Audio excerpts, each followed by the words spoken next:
My boyfriend. Let his ex-girlfriend stay at my place because she had no place to go.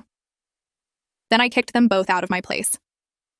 I, 28F, have been living with my boyfriend Mark, 30M, for the past 2 years. We met at a local coffee shop where I was a regular. I always noticed him there, typing away on his laptop. One day, I accidentally spilled my coffee on his table. I was embarrassed, but he just laughed it off and helped me clean up. We started talking and realized we had a lot in common. We both loved hiking, were into true crime podcasts, and shared a weird obsession with collecting vintage maps. We began meeting up at the coffee shop regularly, and soon our coffee dates turned into dinner dates. Mark was funny, kind, and always made me feel comfortable. After a few months of dating, we decided to make it official. Everything was going great. We moved in together after a year, and I thought we were building a solid future. That was until last week when Mark dropped a bombshell on me. His ex-girlfriend, Sarah, reached out to him for help. Apparently, she had to vacate her apartment suddenly and needed a place to stay. Mark asked if it would be okay for her to crash at our place for a while. I was shocked. I knew about Sarah from the stories Mark had told me, but I never thought I'd have to deal with her directly. I told Mark I wasn't comfortable with his ex living with us. It just felt wrong on so many levels. He seemed disappointed, but said he understood. I thought that was the end of it. I was wrong. The next evening, I came home from work exhausted. All I wanted was to curl up on the couch with Mark and watch our favorite show. Instead, I walked into our living room to find Sarah sitting there, surrounded by suitcases. I froze. Sarah looked up at me with an awkward smile and waved. Mark came out of the kitchen, looking nervous. I lost it. I demanded to know what was going on. Mark tried to explain that Sarah had nowhere else to go, that it was just temporary. But all I could focus on was the fact that he had gone behind my back and moved his ex into our home without my consent. We had a huge fight. I told him how disrespectful this was, how it made me feel like my opinions and feelings didn't matter to him. Mark kept insisting that I should be more understanding, that I should be a nice human being. A nice human being? Was I not nice when I welcomed him into my life? When I supported him through his job change? When I nursed him back to health when he got that terrible flu? How was it not nice to want to keep my home, my safe space, free from his past relationships? The more we argued, the more I realized how differently we viewed the situation. To Mark, this was about helping someone in need. To me, this was about trust, respect, and boundaries. I couldn't believe he was willing to jeopardize our relationship for his ex. I started wondering if there was more to this story. Did he still have feelings for her? Was I just a placeholder until Sarah came back into his life? As I write this, Sarah is still in our guest room. Mark is sleeping on the couch, and I'm alone in our bed, feeling betrayed and confused. I don't know what to do. Part of me wants to kick them both out, but another part is scared of losing Mark. I keep replaying our relationship in my head, trying to see if I missed any signs. Was I too trusting? Did I ignore red flags? I thought we had a strong foundation, but now it feels like it's crumbling beneath my feet. I need advice. Am I overreacting? Should I try to be more understanding? Or should I stand my ground and demand that Sarah leaves? How do I even begin to rebuild trust with Mark after this? I never thought I'd be in this situation. I always prided myself on being a good judge of character, but now I'm questioning everything. The worst part is, I still love Mark. I thought he was the one. But now I'm not so sure. Any advice or similar experiences would be greatly appreciated. I feel lost and could use some perspective. Edit. Thank you all for your responses. I'm overwhelmed by the support and advice I've received. I'll post an update soon once I figure out my next steps. Update 1. It's been a week since my last post, and I wish I had better news to share. The situation with Mark and his ex-girlfriend Sarah has only gotten more complicated and heartbreaking. First, I want to thank everyone who commented on my original post. Your advice and support meant a lot to me during this difficult time. Many of you suggested I should stand my ground and demand Sarah leave. Others advised me to have a serious talk with Mark about boundaries and respect. I tried to follow your advice, but things didn't go as planned. For the past week, I've been giving Mark the silent treatment. I know it's not the most mature response, but I've been so hurt and angry that I can't bring myself to talk to him. He's tried to approach me several times, but I've just walked away or locked myself in our bedroom. During this time, I've been reflecting on my relationship with Mark, especially what he told me about Sarah when we first started dating. Mark had mentioned that Sarah was his first serious girlfriend. They dated for 3 years in college and even talked about getting married after graduation. According to Mark, their relationship fell apart when Sarah got an amazing job offer in another state. Mark wasn't ready to leave his family and friends, so they decided to try long distance. It didn't work out. The distance, combined with their busy schedules, created a rift between them. They fought more often, mostly about not spending enough time together or not making enough effort to visit. The breaking point came during one of Sarah's visits home. Mark had planned a romantic weekend getaway, but Sarah got called into an emergency work meeting and had to cancel at the last minute. Mark was devastated. He felt like he was always the one making sacrifices while Sarah prioritized her career. They had a huge argument over the phone. Mark accused Sarah of not caring about their relationship anymore. Sarah fired back, saying Mark was being selfish and unsupportive of her dreams. In the heat of the moment, they both said hurtful things they couldn't take back.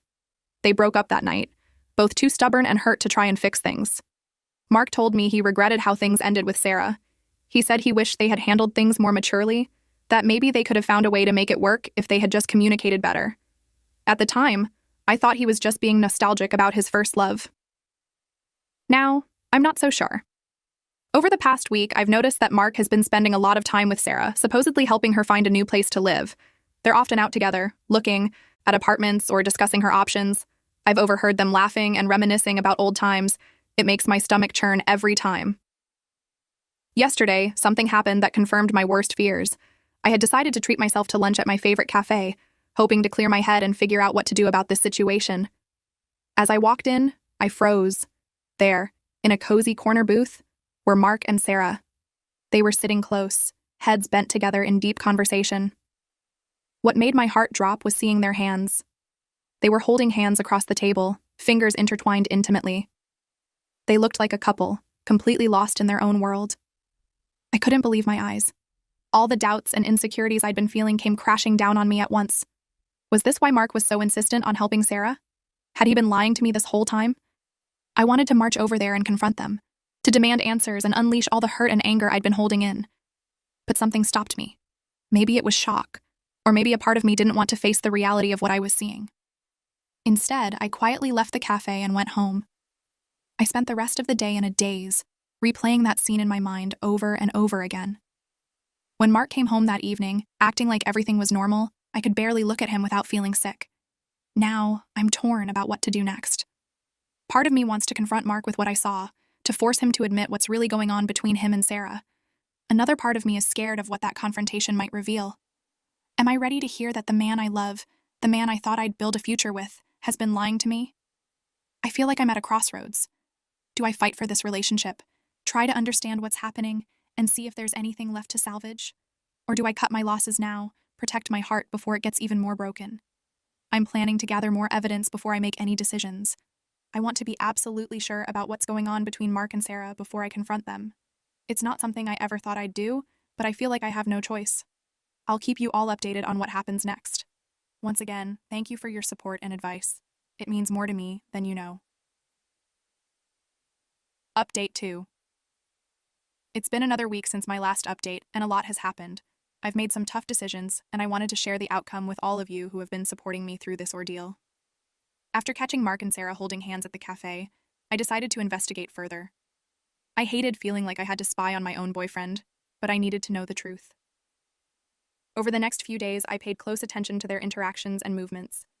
I noticed they were spending even more time together, often leaving the house early and returning late.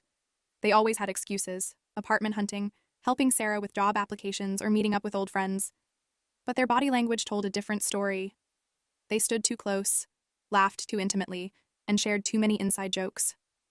One evening, I pretended to go to bed early but actually waited by the window. I saw them return from one of their outings. They lingered by Sarah's car, talking in hushed tones. Then, to my horror, I saw them kiss. It wasn't a friendly peck, but a passionate, lingering kiss that left no doubt about their relationship. I took photos and even managed to record a video of their interaction. My hands were shaking, and I felt sick to my stomach, but I knew I needed evidence. I couldn't let them gaslight me or try to explain it away. The next morning, I woke up early and packed all of Mark's and Sarah's belongings. I placed them in the living room and waited for them to wake up. When they finally emerged, looking confused at the sight of their packed bags, I told them both to leave my house immediately. Mark was shocked. He tried to ask what was going on, but I didn't let him speak. I showed them the photos and video I had taken. Their faces paled, and they fell silent. I told them I knew about their affair, that I had seen them at the cafe and caught them kissing outside our home. I said I couldn't believe how they had betrayed my trust, how they had turned me into someone who had to spy on her own partner. Sarah started to cry, mumbling apologies. Mark tried to explain, saying things had just happened, and that he never meant to hurt me. But I wasn't interested in their excuses or apologies. I told them I wanted them out of my house and out of my life. I said I deserved better than a cheating boyfriend and a deceitful houseguest. I made it clear that there was no chance of reconciliation, that Mark had broken my trust in a way that could never be repaired.